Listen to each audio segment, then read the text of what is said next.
سورہ سبا، یہ کسی قوم تھی جس کا نام ہی قوم سبا تھا. یہ اس قوم کا واقعہ ہے. ان کو اللہ نے کتنا نوازا تھا، اب ذرا سنتے جائیے گا. قرآن میں رب فرماتا ہے بسم اللہ الرحمن الرحیم لَقَدْ كَانَ لِسَبْإٍ فِي مَسْكَنِهِمْ آیَةٌ جَنَّتَانِ عَنْ يَمِینٍ وَشِمَالٍ كُلُوا مِن رِزْقِ رَبِّكُمْ وَاشْكُرُوا لَهُ بَلْدَةٌ طَیِّبَةٌ وَرَبٌّ غَفُورٌ. ترجمہ کنز العرفان، بے شک قوم سبا کے لیے ان کی آبادی میں نشانی تھی. دو باغ تھے، ایک دائیں طرف دوسرا بائیں طرف. اپنے رب کا رزق کھاؤ اور اس کا شکر ادا کرو. پاکیزہ شہر ہے اور بخشنے والا رب. اللہ اکبر. یہ کیسی قوم تھی؟ اللہ کریم نے، یاد رہے، سبا عرب کے علاقے یمن کی حدود میں واقع ایک قبیلے کا نام تھا. یہ ٹرائب کا نام تھا اور یہ قبیلہ اپنے دادا سبا بن یشجب بن یعرب بن قحطان کے نام سے مشہور تھا. یہ پرسنالٹی کا نام تھا، پھر ایک قبیلے کا نام پڑ گیا. اور سبحان اللہ، اب قرآن میں سورہ سبا موجود ہے. حضرت عبداللہ ابن عباس رضی اللہ تعالیٰ فرماتے ہیں کہ رسول اللہ صلی اللہ علیہ وسلم سے سوال کیا گیا کہ سبا کسی مرد کا نام ہے، عورت کا، یا کسی سرزمین کا نام ہے؟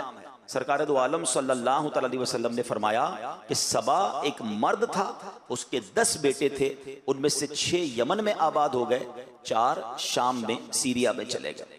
اب آیت کا خلاصہ کیا ہے؟ یمن کے حدود میں جب یہ لوگ آباد تھے، اللہ پاک کی وحدانیت اور قدرت پر دلالت کرنے والی ایک نشانی یہ تھی کہ ان کے باغ میں، ان کے شہر مارب کے دونوں طرف کثیر باغات تھے. ان باغات میں پھلوں کی کثرت تھی.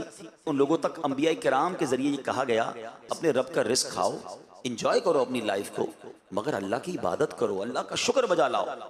تمہارا شہر پاکیزہ ہے جس میں لطیف آب و ہوا ہے، صاف ستھری سرزمین ہے. آپ کو پتہ وہ کتنی پیور ایئر تھی. میں بھی پچھلے دنوں نیوزی لینڈ گیا، میرے لیے بڑی شاکنگ بات تھی. یہ ضرور پتا تھا کہ وہاں کی آب و ہوا بڑی اچھی ہے، مگر مجھے بتایا گیا کہ نیوزی لینڈ کی ہوا جو ہے، یا فجی کی جو ہوا ہے، وہ باقاعدہ کینز میں پیک کر کے کئی ملکوں کو ایکسپورٹ کی جاتی ہے. میں سمجھا میرے ساتھ کچھ مذاق کر رہے ہیں لوگ. کہہ رہے ہیں نہیں عبدالحبیب بھائی ایسا ہی ہے، چائنا میں آپ دیکھیں کہ یہ باقاعدہ جو $1 میں $2 میں نیوزی لینڈ کی ہوا ملتی ہے، لوگ اس کو اسمیل کرتے ہیں. مجھے پھر بھی یقین نہیں ہے، پھر میں نے انٹرنیٹ پر سرچ کیا تو واقعی ایسا تھا کہ آج بھی پیور ایئر کی اتنی ویلیو دنیا میں ہے کہ کئی لوگوں کو یہ کریز ہوتا ہے کہ ہم صاف ستھری ہوا لیں. اور میں نے وہاں دیکھا لوگ بڑی لانگ لائف جیتے ہیں، ہوا بڑی اچھی ہوتی ہے، صحت مند رہتے ہیں.